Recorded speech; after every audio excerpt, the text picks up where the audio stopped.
Is it a bird? Is it a plane? No, it's a film review.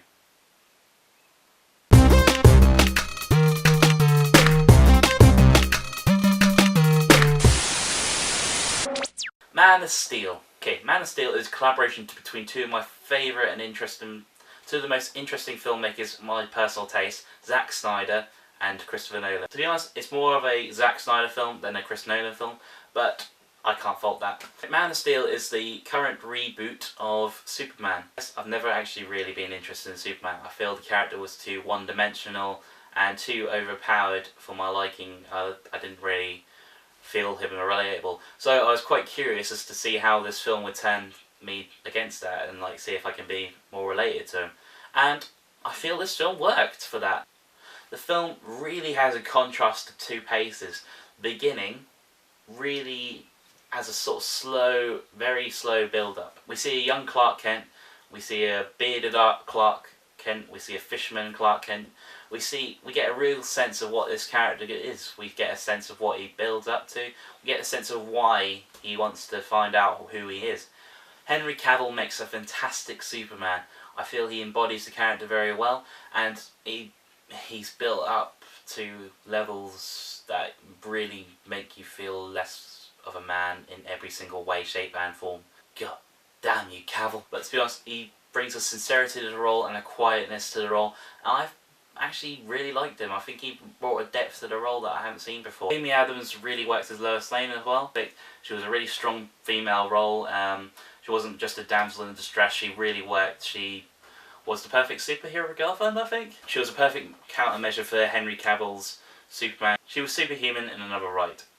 Michael Shannon as General Zod worked. He's facilitated the roles of threat to Superman, and you felt that. You felt he was a threat. So in that sense, yeah, I think he worked.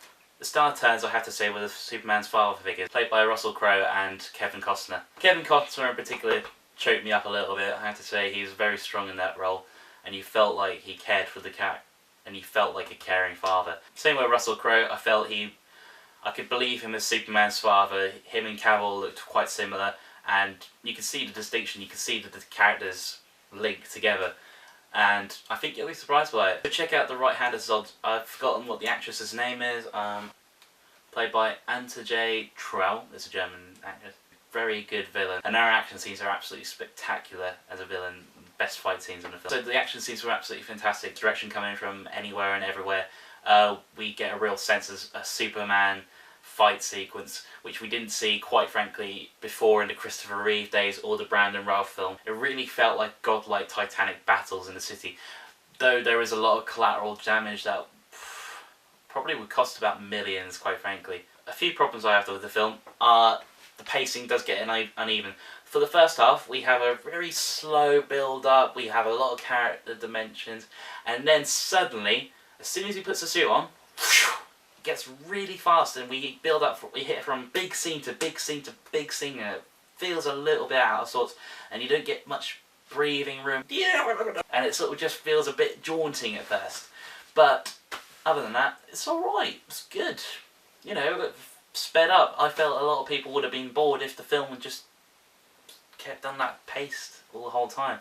I just felt it could have been done in a less jarring way, and we could have done with a couple of action scenes less. Another disappointing aspect was the film was not quite as deep as the trailers had made it out to be. I expected a lot more character development. I expected a lot more driven into the theme of a man out of place, a man out of sort. In that respect, I felt the film was a little bit more disappointing. It wasn't quite reaching the heights that we all threw at it, and we were all expecting from the Chris Nolan-Zack Snyder collaboration. Having said that, the film is very entertaining and is a very good popcorn flick. Though it doesn't have much emotional depth and it doesn't really have much thinking room, you do get enough entertainment. It's a very entertaining movie. It's a visually satisfying film, and I'm thoroughly enjoying it, and it is currently winning over me for the summer season this year. So I will give Man of Steel 4 pops out of 5.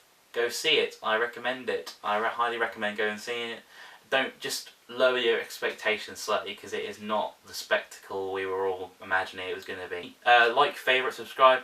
Go check it out, guys. Adios, amigos.